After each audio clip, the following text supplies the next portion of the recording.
गुरुवर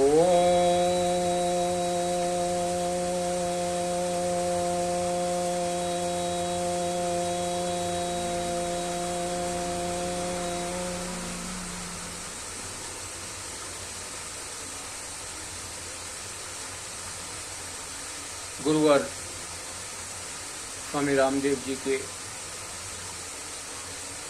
की वह श्रद्धेय आचार्य जी की सूक्ष्म उपस्थिति को नमन करते हुए आज पुनः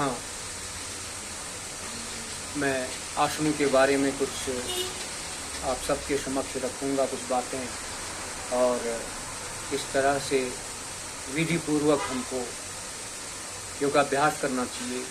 पिछले 2 वीडियो में मैंने बताया था कि पहले प्रार्थना के बाद सूक्ष्म क्रियाएं करने के उपरांत जॉगिंग करने के उपरांत सूर्य नमस्कार किया जाता है, उसके बाद शवासन किया जाता है। अब आसनों की शवासन एक आसन है। अब आसनों की जब बारी आती है तो आसन 3 तरीके से किए जाते हैं, खड़े होकर, बैठकर और लेटकर। लेटकर 2 तरीके से किए जाते हैं, पेट के बल और पीठ के बल। तो आज मैं खड़े होकर कुछ आसन बताऊंगा, तो ध्यानपूर्वक करेंगे उनसे जीवन। जब हम बिल्कुल सटीक विधि से हम कोई क्रियाएं करते हैं तो निश्चित ही हमें शारीरिक लाभ, मानसिक शांति और बौद्धिक जो बुद्धि हमारी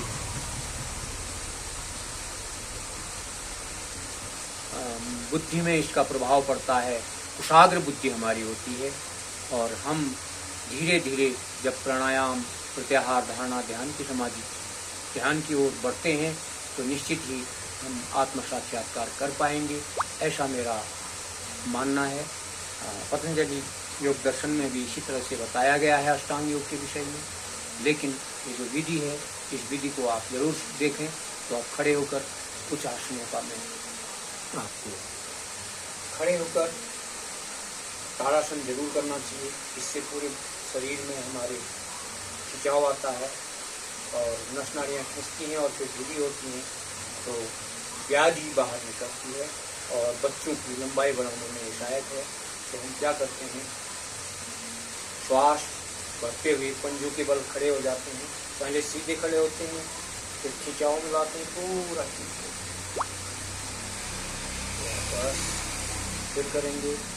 इसको कम से कम 5 से 7 बार ऐसे जरूर श्वास भरकर ऊपर और श्वास को होल्ड कर दिया ऊपर, पूरा खिंचाव करना चाहिए आपके उदर पर, आपके शरीर पर।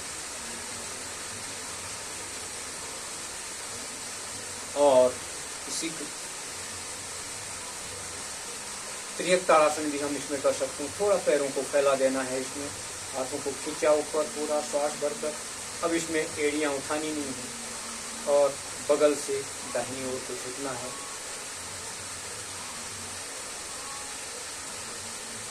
वापस फिर बाईं ओर को इसी तरह, वापस फिर दाहिनी ओर को। इसको भी 5-7 बार जरूर कर लेना है। और खड़े होकर अगला अभ्यास हम करेंगे वृक्षासन।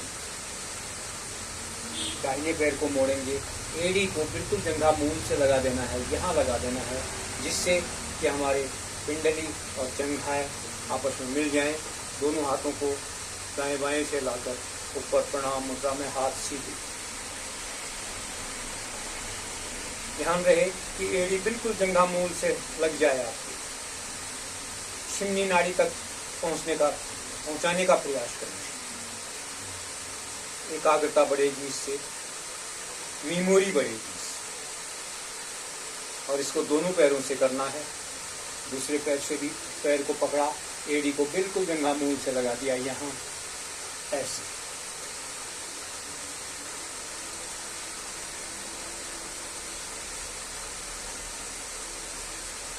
और वापस एकाग्रता बढ़ाने में और मेमोरी बढ़ाने में सहायक है। अगला अभ्यास हम खड़े खड़े आसनों में वीरभद्रासन का करेंगे हम। वीरभद्रासन के 3 पोज करेंगे। पहला पोज, दाहिने पैर को आगे कर लिया, बाएं पैर को पीछे कर लिया और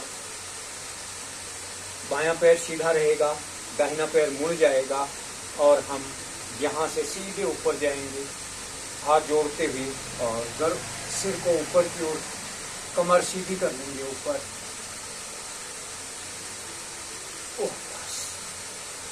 दूसरी ओर से भी इसे करेंगे। ये 90 डिग्री बन जाना चाहिए बायां पैर, अभी दाहिना पैर सीधा होना चाहिए और यहीं से जाएंगे।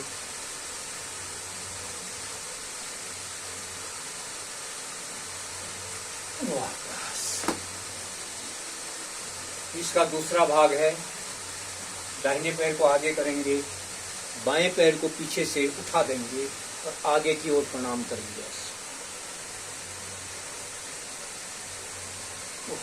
दूसरे पैर से भी करेंगे, ऐसे किया।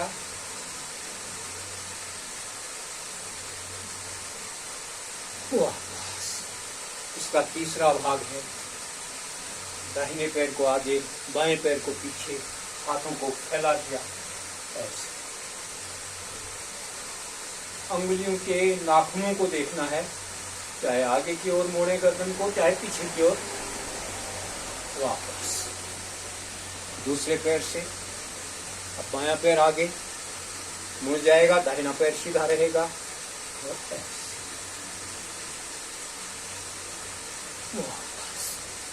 ये 3 भाग हमारे वीरभद्रासन के हो गए। तो ये कुछ आसन खड़े होकर हो गए और आसनों की श्रृंखला में खड़े होकर मैंने कुछ आसन बता दिए। अब बैठकर, लेटकर, पेट के बल अगले वीडियो में